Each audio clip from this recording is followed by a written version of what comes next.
Entrevista da semana.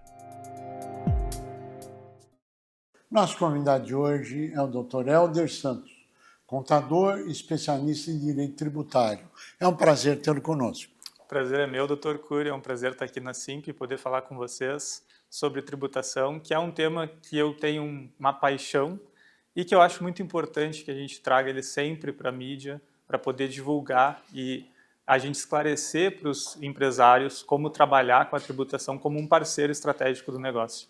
Vamos começar com a reforma tributária. Qual a tua avaliação da reforma tributária?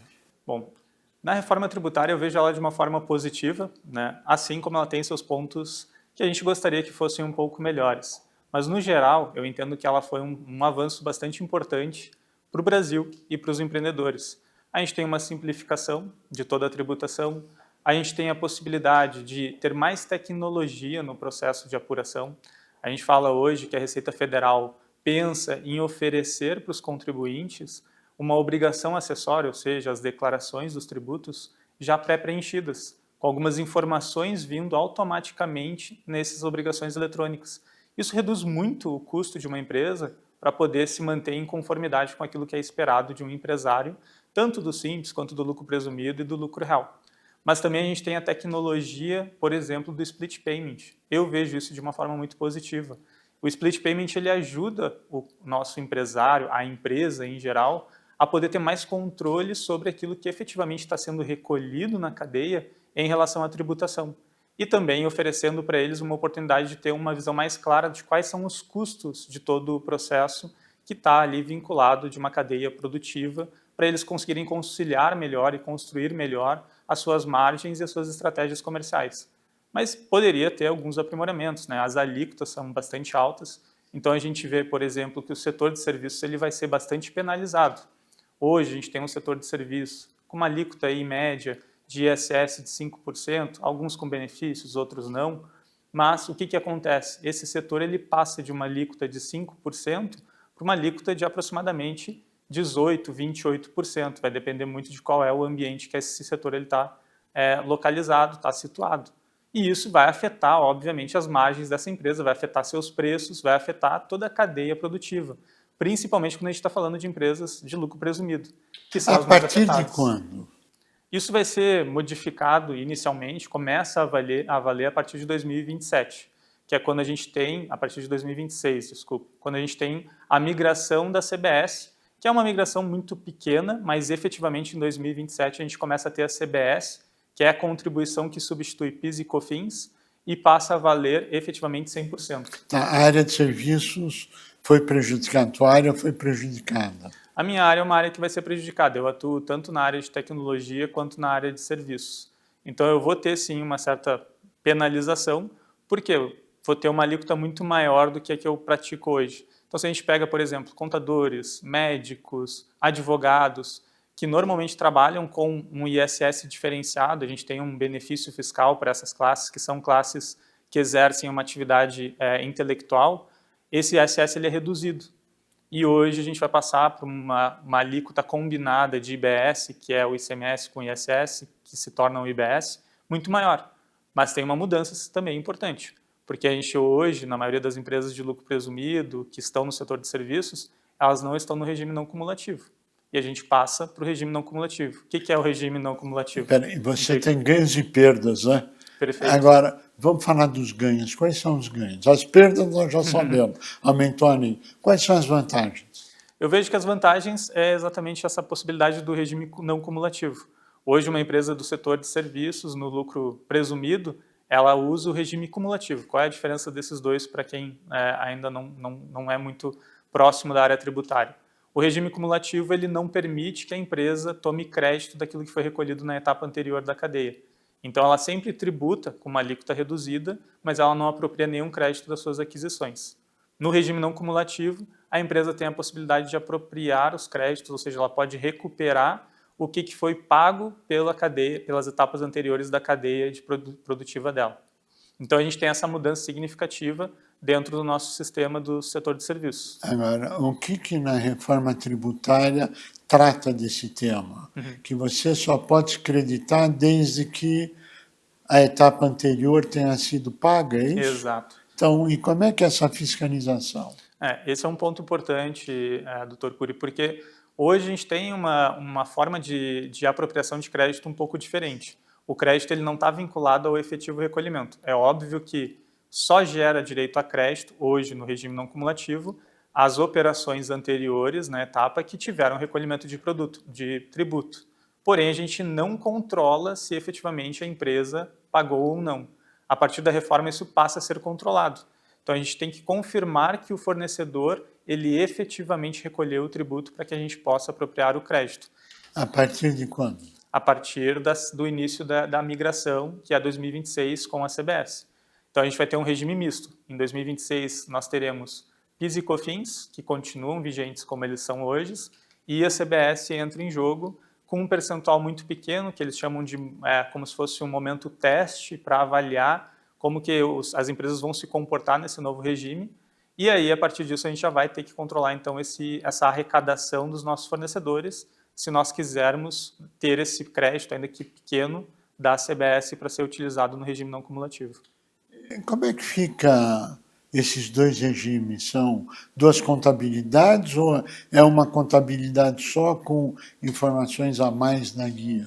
Tá. Na contabilidade, a gente vai ter que ter uma linha nova dentro da demonstração de resultado das empresas que vai reconhecer os efeitos da CBS. Então, contabilmente, a gente tem poucas variações. É óbvio que isso vai gerar, na prática, na operação, uma complexidade, porque os sistemas das empresas, quaisquer que sejam, eles emitem as notas fiscais hoje no modelo que a gente possui, que é com destaque de CMS, PIS e COFINS e IPI, ou ISS, dependendo se for prestador de serviço. A partir de 2026, então, a gente inclui um novo tributo. E aí tem que fazer o cálculo não só do PIS e da COFINS para destacar eles na nota fiscal, mas também eu tenho que destacar a CBS na nota fiscal. Isso gera um complicador. Eu vou ter que ter um sistema robusto, capaz de fazer essa segregação entre os dois tributos, destacando o CBS e PIS e COFINS ao mesmo tempo. E, óbvio, isso vai gerar também uma maior necessidade de controle da empresa para fazer essas apurações. Então, os sistemas das empresas eles vão ganhar um certo protagonismo na reforma tributária, porque eles vão precisar estar capacitados a gerar essas apurações de forma concomitante dos dois sistemas. Agora, vindo aqui para o mundo real, as pequenas empresas, Sim. ou mesmo as médias empresas, Sim. terão como fazer essa adaptação no sistema de informática existente? Hoje a gente tem essas empresas menores, pequenas e médias, elas trabalham muito com escritórios de contabilidade. Algumas possuem contabilidade interna, mas o que a gente vai ter? A gente tem dois momentos. Tem as empresas que possuem contabilidades internas e elas vão ter que se adaptar, então é um desafio maior, porque ela vai ter que adquirir os sistemas e correr atrás para ter toda essa informação disponível para a sua gestão. E tem as empresas que trabalham com contabilidades terceirizadas, ou BPOs. Esse caso, elas vão ter que contar com o apoio dessa contabilidade terceirizada. Então, eu repasso um pouco dessa responsabilidade para os prestadores de serviço da área contábil. Eles teriam que se adaptar os seus sistemas para poder atender esses segmentos. Isso vai ser difícil, porque a gente sabe, hoje a gente fala em torno de 85 mil escritórios de contabilidade habilitados nos CRCs. Bastante escritórios que existem no Brasil que trabalham normalmente com mês, simples, nacional e lucro presumido. Isso representa 99% do faturamento desses escritórios, de acordo com os estudos do CRC.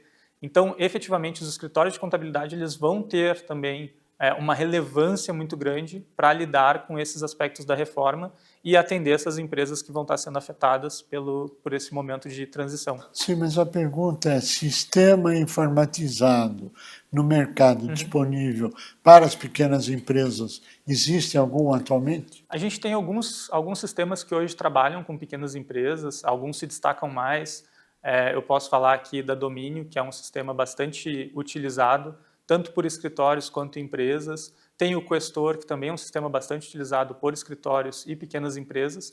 Eles não se posicionaram ainda em relação a como essa reforma tributária vai ser adaptada. O que a gente vê de sistemas maiores, eles têm se posicionado repassando para o usuário essa obrigação, essa responsabilidade de adaptação dos sistemas. Isso pode ser uma tendência que os sistemas menores venham a absorver e também repassem para os seus usuários essa necessidade, mas é bem pouco provável, na minha expectativa, de que os sistemas absorvam o custo de parametrização desses sistemas.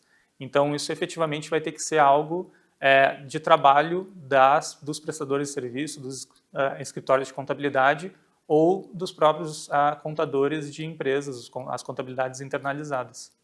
Ou seja, novas mudanças, novos desafios. O que mais que você acha importante falar sobre a reforma tributária e sobre lucro presumido e o simples? Nos 2 minutos faltantes. Perfeito. Acho que é importante deixar uma mensagem para esses dois grupos de empresas, tanto do Simples Nacional, lucro presumido, para os contadores que atendem essas empresas, para os advogados que assessoram esses negócios, que é preciso começar a olhar para a reforma tributária. Pode parecer um pouco distante, muitas vezes, mas decisões de negócio, quanto antes elas são tomadas, melhor é para o negócio e para a saúde financeira. O Simples Nacional precisa avaliar, por exemplo, se vai migrar ou não para o recolhimento da CBS e do IBS por dentro da DAS, naquele recolhimento simplificado, ou se eles vão fazer isso por fora. E isso tem que ser uma análise observando tanto os seus clientes quanto os seus fornecedores, porque muda a forma como a empresa trabalha e opera com esses tributos. E as empresas do lucro presumido precisam observar como que esse regime não cumulativo também vai alterar seu modelo de negócio, as variáveis que eles utilizam hoje. Então, a minha sugestão, recomendação, é que isso se torne uma pauta dos empresários, que eles conversem com seus assessores, com as suas contabilidades internas, e não esperem 2026 chegar, porque as decisões tomadas em cima da hora, elas acabam sendo um pouco piores do que aquelas que a gente toma com mais calma, mais antecedência. E mais caras também. E são mais caras também, perfeito. Dr. Helder Santos, nós queremos agradecer muito a sua participação, ao conhecimento acumulado transmitido, e tomara que toda essa transição seja num clima tranquilo, sereno, e que todos possam analisar as vantagens e desvantagens e tomar as decisões necessárias. A você que esteve conosco, nosso mais profundo agradecimento, com a certeza que estaremos juntos na semana que vem. Até lá!